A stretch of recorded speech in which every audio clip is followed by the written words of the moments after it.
Hey guys, welcome back. Here's your host, King Goji. And I'm your co-host, Godzuki. Welcome back, everybody. This is a special edition episode. It's our first one recording. We got some video to go along with this podcast, and we're finally revealing our identities. Hi. Say hello, everybody. Oh, hi. Godzuki here. King Goji right here on the throne. I'm on the throne. Ready to go. Let's do it. Looking dapper tonight, I might add, with the jean jacket. Yeah, and the Gundam The hat. Gundam hat, yeah. That's a whole nother can of worms.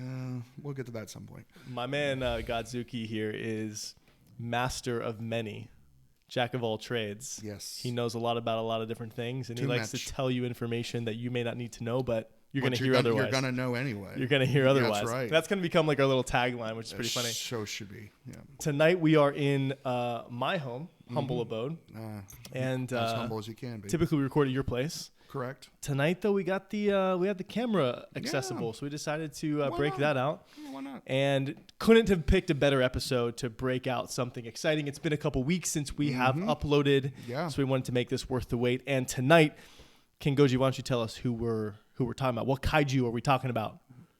I don't remember. What should we do? Oh my gosh, yeah. Mothra. Mothra. Yeah. Now you tell me that Mothra has a special tagline that goes along with her title. Yes, Queen of the Monsters. Queen of the Monsters. King Goji. You got Godzilla with King of the Monsters, then you have Mothra with Queen of the Monsters. Why the heck is Mothra called Queen of the Monsters? So I don't really know. This is fairly new to me. And actually, I'm going to give a partial shout out to a convention here where I live. Yes, I live in Atlanta. There's a con called Monsterama. And I heard several people in the kaiju community call her the Queen of the Monsters, but it's not an official title. Yeah, but it is like official with the fans. It is official with the fans. Yeah. So I don't know where that terminology came from, but I've heard it so many times that I've come by to just refer her as Queen of the Monsters, because Godzilla's King of the Monsters. That's official, but obvious. Toho's never really, officially called her Queen of the Monsters that I know of. Now, anyone out there who's going to say something, please let me know on the comments below. Correct me if I'm wrong, but I believe no one at Toho has officially said Queen of the Monsters. But as fans, I have referred to call her Queen of the Monsters. So. Which is so interesting because as you were telling me about Mothra and talking about doing this episode of the podcast, you kept referring to her as Queen of the Monsters, and I'm going to be honest with you. I'm like, man, I think Mothra's going to be a bit lame.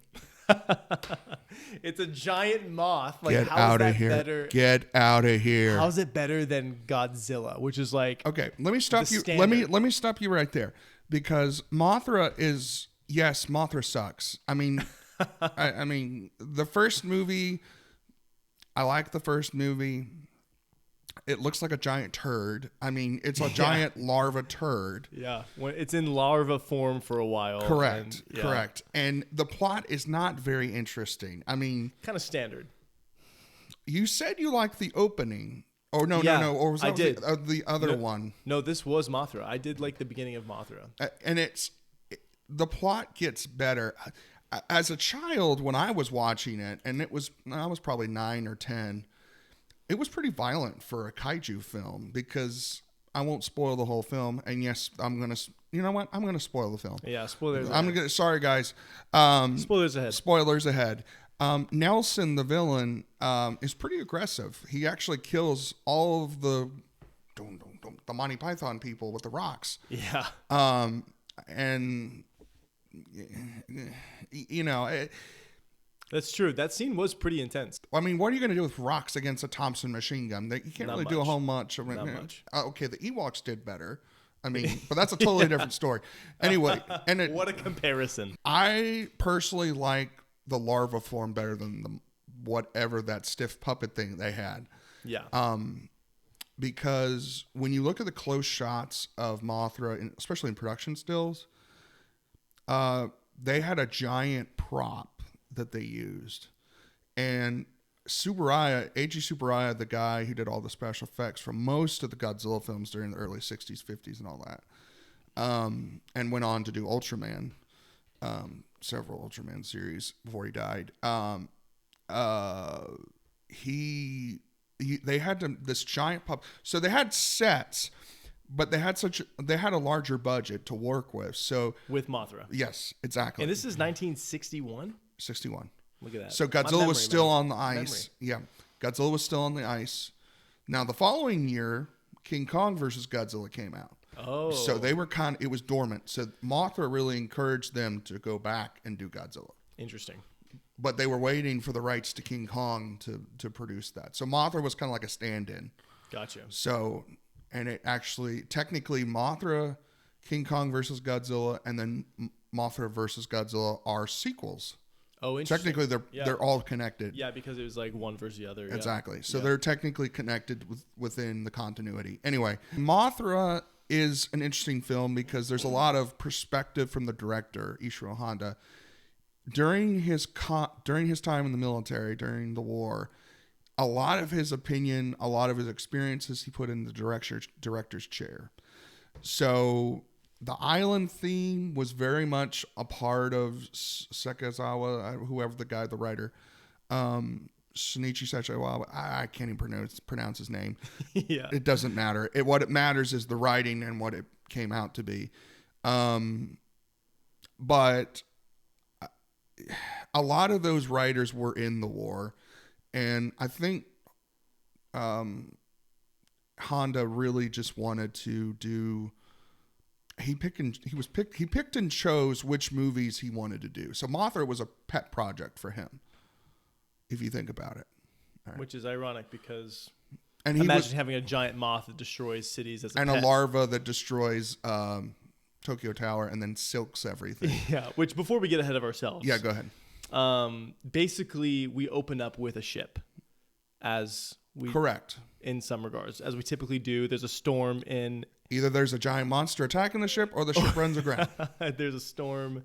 They run aground into an island. And there's radiation. Which really you think is going to come into play, but kind of doesn't. It doesn't. Yeah. It's just funny. A loose plot. Yeah, yeah. And anyways, the juice. There's a couple survivors that say they survived because of the special juice. The juice. Which I think they were drinking the Kool-Aid. It's so funny to watch back. These movies are funny they are. You know, it's like the dub versions are pretty funny to watch. But yeah, go ahead. Yeah. What I'm imagining, putting myself in the shoes of like an original audience member. Mm-hmm. And I actually think that the beginning was pretty good.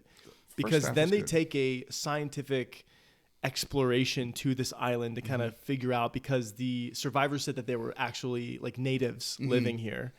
That was supposed to be I guess that's where the radiation comes into play. It's supposed to be like a radiation test zone, and no one was supposed to be living there. When the ship was in that air, they were saying, "Oh, in the area, this is the atomic test area."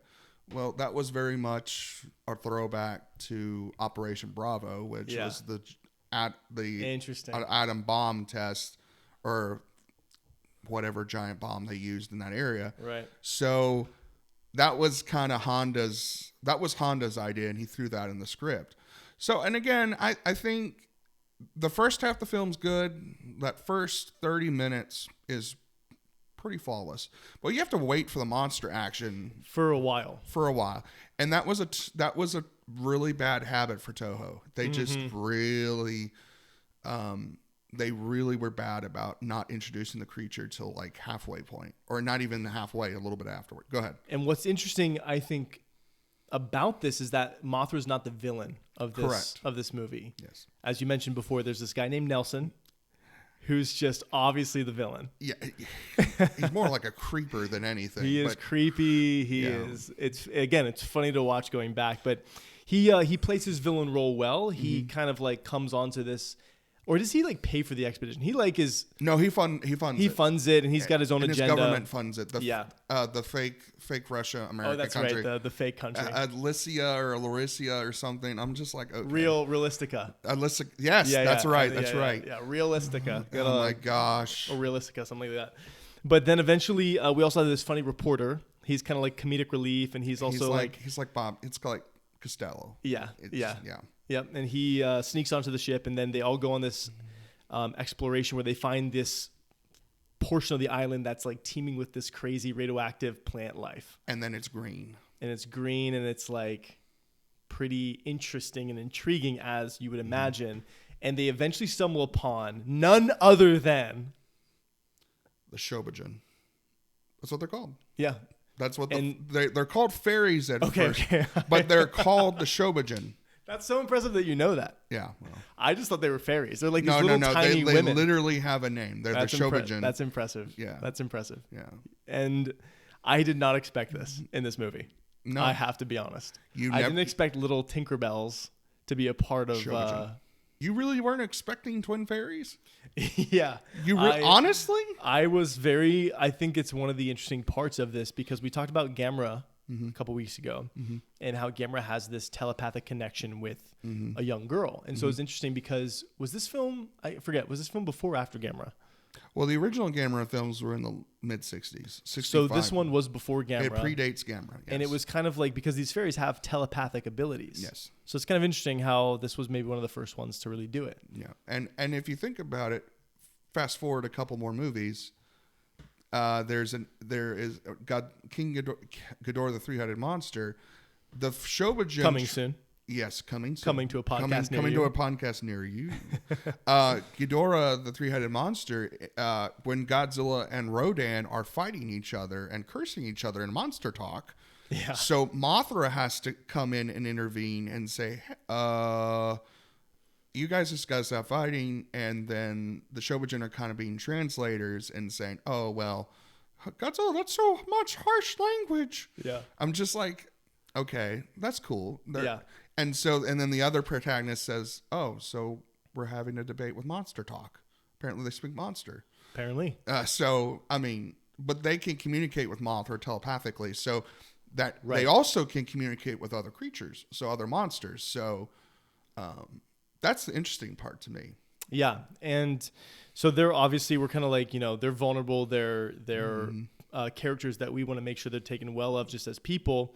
But none other than Nelson is going to exploit them for his own good. So he steals them, kills the natives, and then goes and makes them do this singing musical dance number back in Japan, back on the mainland. But the fun part about the musical and song and dance Yes. is they're waking up Mothra to come and get them. Little does Nelson know Death is coming. that Mothra, these two fairies are singing, and he thinks that he's just making all this money. But little does he know that Mothra is actually being awakened Telepathically. because by the Mothra song. has to hatch. Yes. Yeah, well, at least it's not Rodan.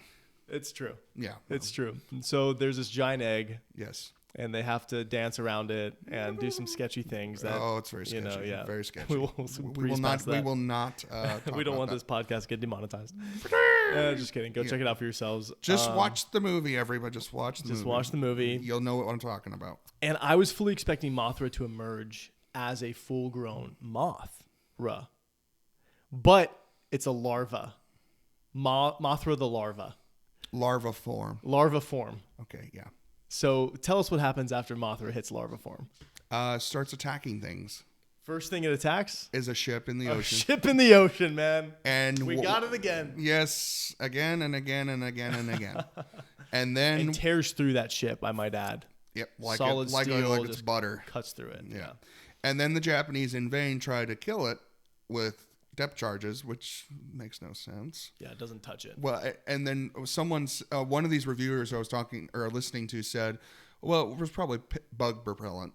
And it didn't work. Hit it with Raid. Exactly. That's exactly what he said. And that didn't work. And then Mothra just went through a dam, Yeah. and just like it's nothing. Again, like it's not. So very again, powerful like butter. creature. Yeah. Yes. And finally, it got to Tokyo and messed up some things and destroyed some camera stores and. There's a lot of product placement in Mothra, which is interesting. Honestly, they were talking about another review we were watching says that it's got great destruction scenes. Yes, and they reused them over time. Right. These were scenes that producers they went back to because it was so good. Yeah. And the model work for Mothra is much better than most Toho films. Yeah. I wonder why that was. They just had the bigger budget. And they had the bigger budget. Yeah. And they were more ambitious. They had never done it before. Once they did it, they kind of got lazy and just... Either laziness or no money. That was probably one of it. I feel like that's why Mothra... I think Mothra represents a lot of things to a lot of people, which is why she has the title Queen of the Monsters. Like, She is a good guy. She's coming. Queen Elizabeth in Mothra form. Yeah. It's a she. It's the kind of first she monster we have. Well, no. Oh, okay. Wrong. Interesting. The first female monster was the Rodan. The female Rodan, it was the first. Oh, good correction there. Yes. Yeah. So, which Rodan is another podcast coming your way soon. Very soon, yes. Yeah. Mothra is the second female monster. Interesting. So then you get to... there are not many female monsters in Toho. That's very rare. But yes, Mothra. And Mothra's been in so many films, you can't even count. She had an old trilogy in the 90s. Don't watch it. It's terrible. But anyway, yeah. Yeah. So Mothra is fighting for those who are weaker and more vulnerable. And it's funny because, like, even though she's going to come and destroy a ton of innocent people. Yeah, kill the people that were going to go see the show. Still a character that we can root for. Yeah. And the villain is a human this time, which is also pretty interesting. And it also feels like Mothra was like maybe breathing new life into the fans, into the movie makers, the producers themselves. Yeah, I agree. And they were just, I don't know, they put a lot of effort into this movie, and it actually works. Like, no, it does. As someone who's coming in skeptical, it's like you can't help but kind of like Mothra. Yeah. At the end of this film, I'm like, yeah, I'm like a Mothra fan. Like, it's funny to see this giant moth on film. It's cute and it's fuzzy, and it's very fuzzy. It's like, what is happening? It gets even fuzzier. It's like, what is happening right now? But yeah, you can't help but really appreciate what it has come to represent in this Kaiju universe. Yeah. And I also think the eyes, the design of Mothra was very, very, very interesting. Yeah, tell us a little bit about that. Well, originally a lot of color. I don't know much, and I hate to admit it, but I don't know much about the color design. Yeah, I would like to. I know that it was mostly piano wire that they had to use for the actual prop puppet. Which obviously it evolved over time. It evolved, yes, and later on they used CG and more advanced techniques, but.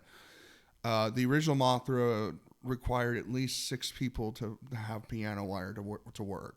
That's crazy. Now later on, they needed, in the Heisei era, which you're looking at right now, that took 8 people to do. Let's see, yeah. So this is later on. This is in the 90s. This rendition. That's 1994, 1992. So Heisei is, I'll explain it again, but each period of Toho's monster universe had a different timeline in Japanese. Okay. So you have the Shoho era, which is from 1954 to 1975-ish. And then you have 84, the Heisei era is 84 to 95. Yeah. Then you have the Millennium series is from 1999 to 2004. So Mothra has been practically in most of the Godzilla films since 1961. So she is she even has her own parking lot at Toho. She did really well with fans. Yeah. Fans loved her. Especially women. Women were the main audiences. So interesting. In Japanese cinema theaters at that point, and children. So... even when they re-released it, people would go see it again. Yeah. So impressive, honestly, for like something that kind of at first glance looks silly. It also was in color. A lot of bug films were not in color. Yeah. So to see the vibrancy that Mothra eventually, because you can see it's like not as vibrant in the beginning, but like eventually evolved into something. Well, I would say that other shot would be more vibrant. The one you were just no, the other one right there. I think that's a pretty vibrant color. That's true for going from black and white to this. Exactly. Yeah. It's pretty cool. I also think the way they tried to kill Mothra was interesting because they used atomic heat rays to try to burn the cocoon. Right, because Mothra does cocoon herself and transform, which is kind of a cool aspect. I agree. Yeah. I agree. Yeah. And also, I also think, and we saw a movie not too long ago with some footage of Mothra. Yes. And so that is for another special day. Correct. But Mothra has been a constant theme throughout Toho's productions, and just also Mothra's just adorable. Come on, Yeah. I mean, Yeah. you can't deny that. I mean, they have Beanie Baby Mothras now. Dude, I'm like, if I could have a giant Mothra stuffed animal as a kid or whatever, I'm like, I totally would go for that. You would die. Yeah. You'd probably die and go to heaven. I can imagine how that would be like super cool just to be able to. And there's a lot of imagery with Mothra. There's a shot in the first film, in the original film, of a cross, and Mothra is attracted by the symbol of the island. So they basically do, like, they paint the symbol of a cross in the middle of an airport, and that's where they drop off the Shobijin to get Mothra to get them. Yeah, interesting. Yeah. So Yeah, that's kind of cool. yeah. Yeah, wow, a lot of effort being made to make her a likable kaiju, and it succeeded. It succeeded. Exactly. Because eventually Mothra they do hand over the Shobijin back to Mothra, and Mothra stops attacking, but her rampage was glorious. Very glorious. It was magnificent. Lots of explosives, lots of pyrotechnics. Everything you want to see. Yeah. Yeah. And then exploding on her too. I give it. I just can't. I can't imagine having explosives put on me. Yeah. For As all an those operator, suit actor, yeah. puppeteer, anything. Crazy. The more you tell me about it, the more I'm like, that job is wild. Yeah. And you have to crush everything a certain way. Right. So, like, for example, in Godzilla or Mothra versus Godzilla, they were trying to destroy this castle in the middle of Osaka, and Mothra was supposed to fly by, or not fly by. Anyway, Godzilla actually they broke the jaw of the suit. So when you see Godzilla in other shots, his jaw is dropped. Wow. Because they broke the jaw trying to break the castle. He was supposed to scratch at it. No way. And he fell into the building, and the building didn't fall all the way. Wow. Yeah. So, and also interesting. Yeah, and so it was a hazard to be Mothra or any kind of kaiju in a suit. Right. So they had to they almost lit fire the Mothra prop for, Mothra versus Godzilla, because they wanted Mothra to look like she was burned. Yeah. Unfortunately, half the wing was damaged. I was gonna say, like, that's gonna be crazy specific design for that fluff in. And it was the original prop from the movie, so it was in storage, and it was pretty obvious it had been damaged. So they just kind of did what they could do it. Sure. So got the shots they needed. Yeah. Yeah. No, it's And the other interesting, I'll point this out, is the design of the eyes. Of the larva form. You notice they're blue? Yeah. Mm-hmm. Do you notice in the other films it's not blue? Yeah. Tell me why. It's red. Don't know. I do know, because in the Mothra versus Godzilla, one of the larvae was killed. Yeah, interesting. So when Godzilla, because we know that Mothra has children. Yes, there were twins. Oh, wow. So spoiler alert. So when the larva hatched, one of the larvae actually attacked Godzilla's tail, and he swung it around. Yeah. So that larva was probably damaged and died. And so that's what they told the story in Ghidorah, because it was like, oh, well, the other larva didn't make it. It died. Now, I always thought it was the adult Mothra. I knew that she died. Thank the Lord she died. But anyway, no, it was the larva. Yeah. So.